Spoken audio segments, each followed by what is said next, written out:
a friend told me to talk about friends, and yeah, today I get to talk about friends. Though it has been my hardest journey, it is the hardest road I've ever taken in my life, I swear.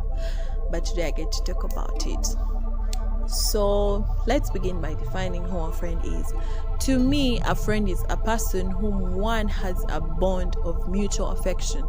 You understand? We have a mutual feeling. It is not one-sided. It is between me and you.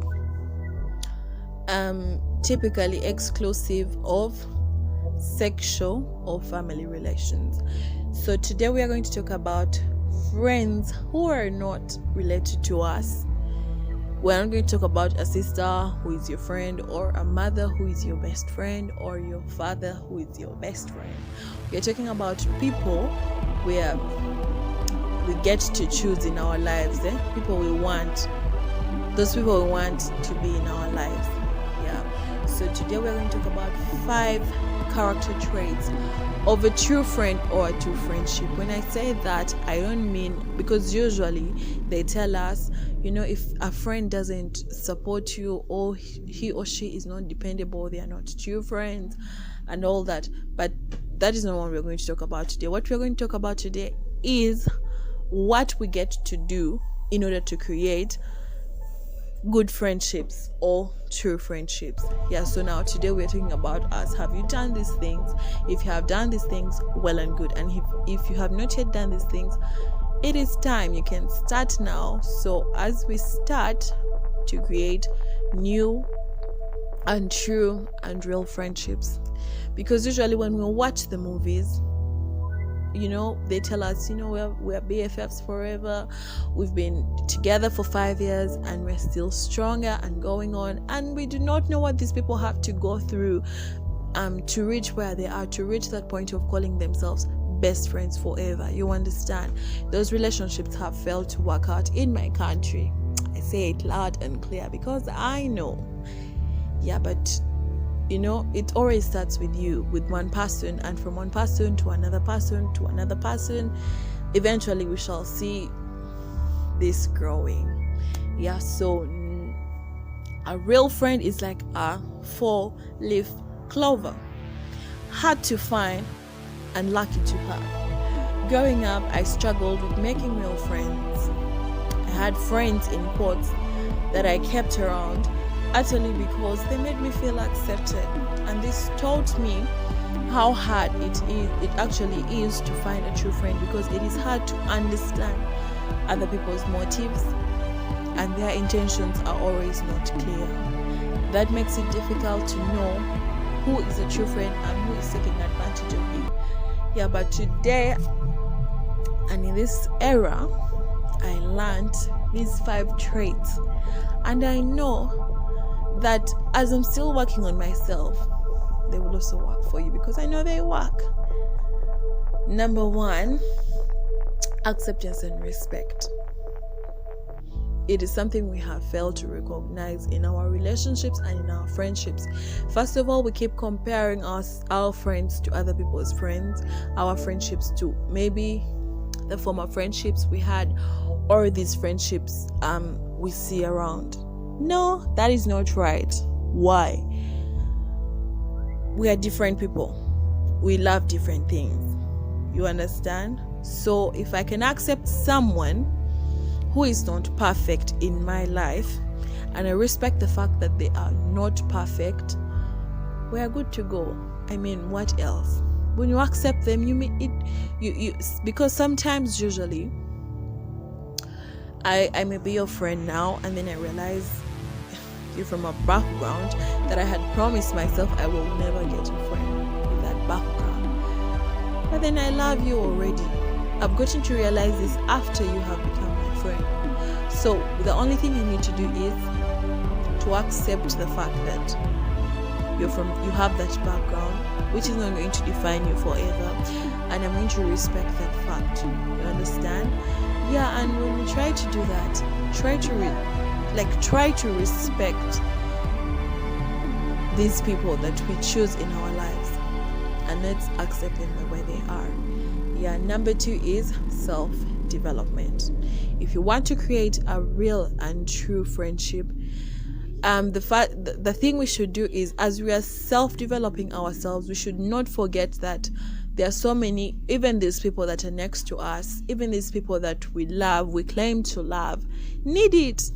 Because the time you think you need food, this means also another person needs food, because we have the same system flowing in us, right? Yes, so as you're growing yourself, as you're studying so many things, when you realize your friend doesn't love to read, but you're a fan of reading, read and tell them. You understand? So that you're not only developing yourself, but you're also developing your friend. And this creates true friendship and real friendship. Because when you're out there in the public and they see, you understand, these people are, they are well informed, they know, you understand, they do this, they have values, they know how to define their choices and all that. People start realizing that, wow, I can also make a good friend. So number 3 is reciprocity, which means reciprocate in simpler terms. Yeah, when I love you, reciprocate that love to me.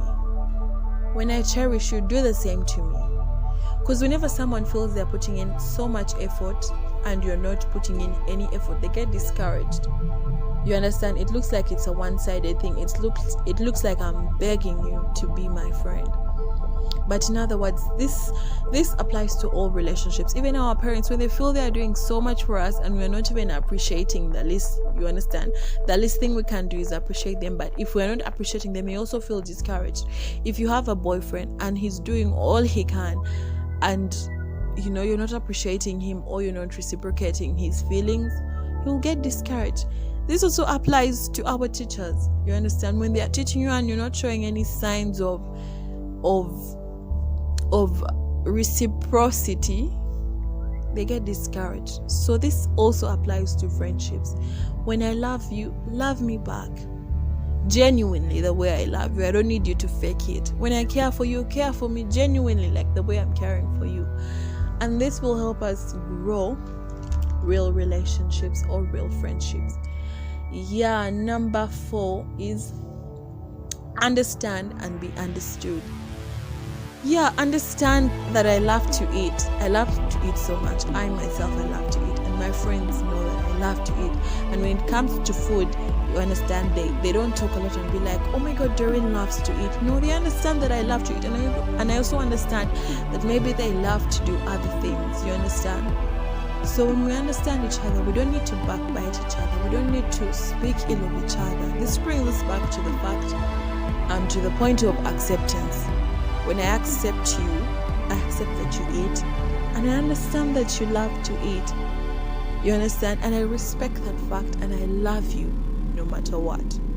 Yes, so if you want to create a real friendship or be a true friend to someone, understand them and be understood. Don't make it hard for someone to understand you. Today, don't say you love to eat, and then tomorrow you say, I'd love to do this, I no longer love to eat, and then you're making it hard for someone to understand you. You understand?